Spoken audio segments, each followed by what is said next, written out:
You may be tempted to put this phrase on your resume or to answer an interview question with this response that you pick the best tool for the job.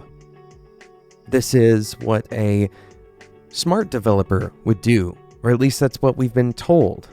And there's a sense that if you try to use the wrong tool for the job, it's because you like that tool too much.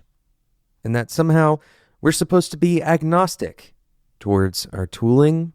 And the only way that we can show that we're agnostic towards the tooling is by saying that we'll choose the tool based on the job alone.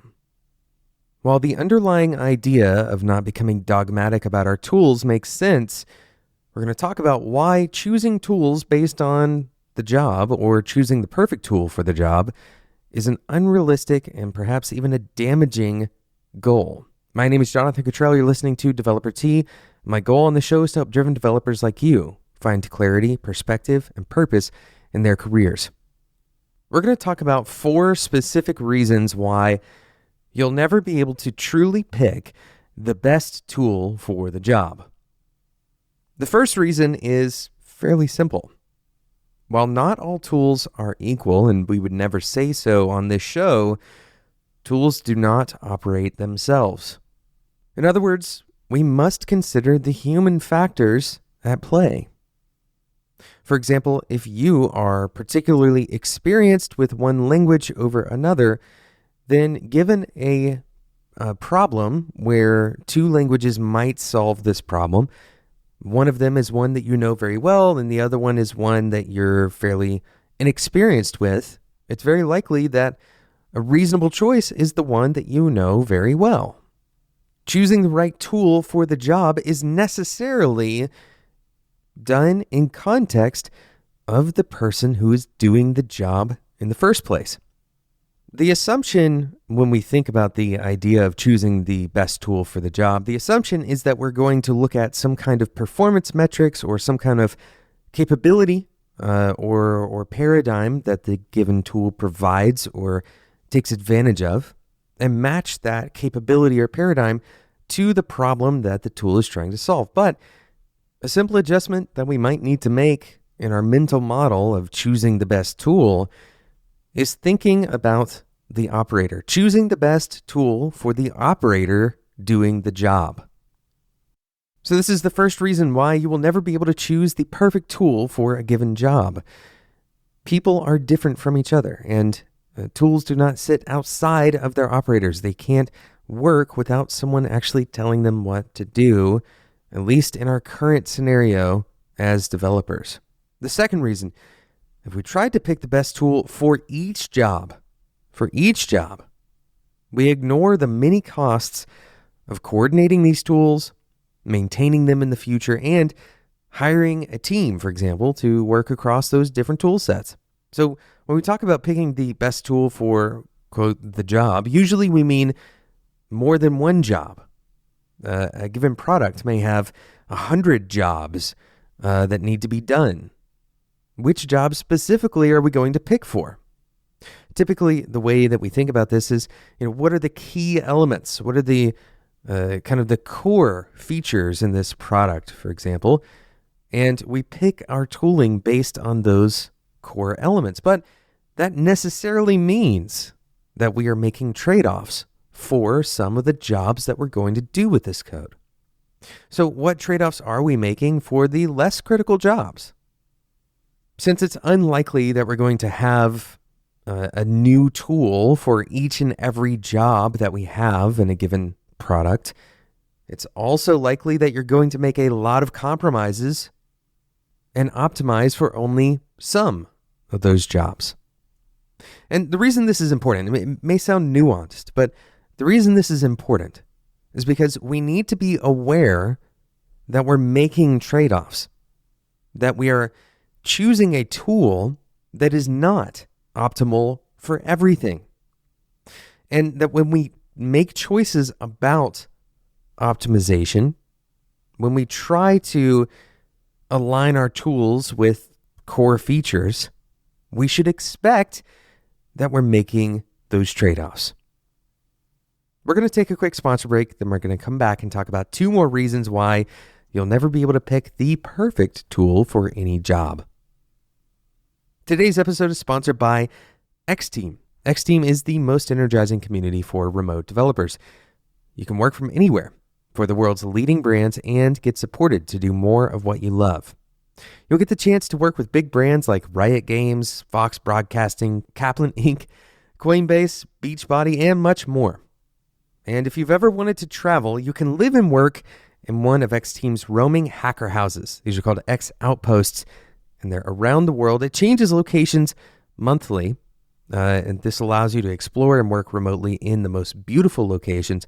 You can take part in the adventures, share passions, and learn how to be a better remote developer by participating in these hacker houses. You can be a part of the most energizing community for developers in the world by participating in X-Team's Seasons, capital S Seasons. This is a 3-month experience that's filled with challenges, rewards, games, competitions, and more. And it's all centered around a theme that will inspire and energize you as a developer. X-Team also does something really cool called Unleash Plus. I want you to take a moment and think about what truly energizes you.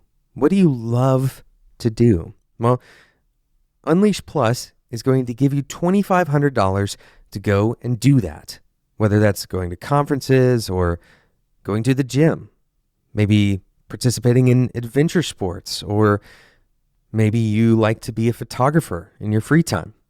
That's the kind of stuff that you can use your $2,500 per year on. Go and check it out, xteam.com/developer-t. That's x-team.com/developer-t, all one word. Thanks again to X-Team for sponsoring today's episode of Developer T. So we're talking about why it's impossible or nearly impossible to pick the best tool for the job. Of course, you can pick a tool that will suit you as the developer for a given task. This is a much more reasonable way of thinking about it. And here's the other reality, and we'll talk about this before we jump into the other 2 reasons. You as a developer, you should be able to pick tools that you like. Now, this doesn't mean that you should be able to force your whole team to use tools that you like, but you should be able to take into account, given a scenario where you get to choose, you should be able to take into account the things that you enjoy using. The idea that enjoyment of writing code shouldn't be, factored in doesn't really have a sound basis in behavioral psychology. It doesn't have a sound basis in product development, for that matter. Choosing tools that we enjoy using can help us stay motivated, can help us enjoy our work on a day-to-day basis. Our quality of life might be better because we enjoy writing in that language or using that particular tool. So don't discount your own preferences, even if it's just because you like the aesthetic even of the tool that you're using. Okay, so let's get on to the next 2 reasons why you're never going to be able to pick the best tool for the job. Number 3, picking a tool for a job assumes that the job today is all that matters. We don't know what will change in the future, so by choosing a perfectly fit tool today, we might be making a one-way decision that is very difficult to reverse, making the next tool choice impossible, or at the very least, much more suboptimal. So really what we're saying here is that choosing a tool that is perfect for one job is probably going to end up in you over-tuning to that job. It makes a little more sense to imagine a handful of things that you might want to do with this project. Now, don't try to forecast 10 years into the future every single time you're picking a tool, but try to imagine if this tool is so specific that it's going to prevent you from expanding on the work that you're already doing in the future.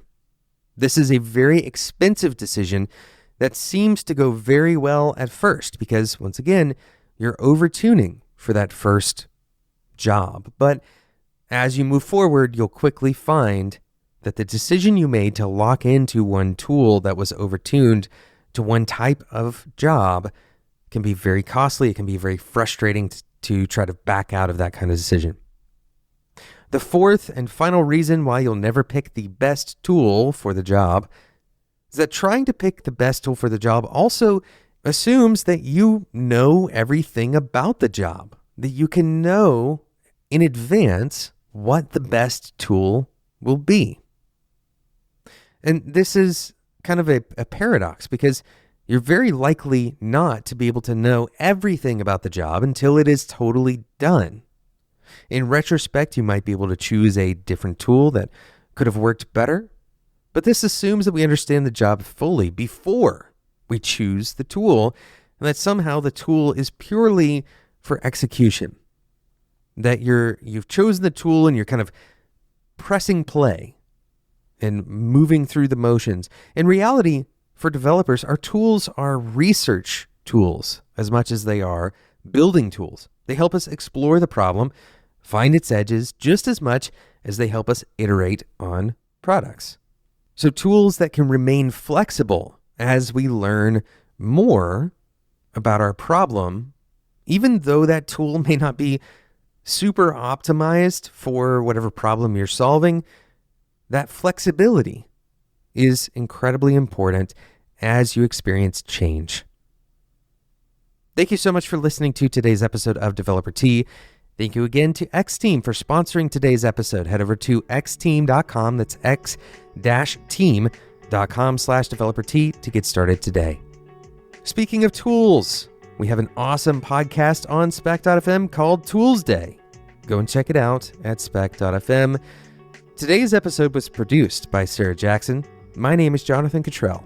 And until next time, enjoy your tea.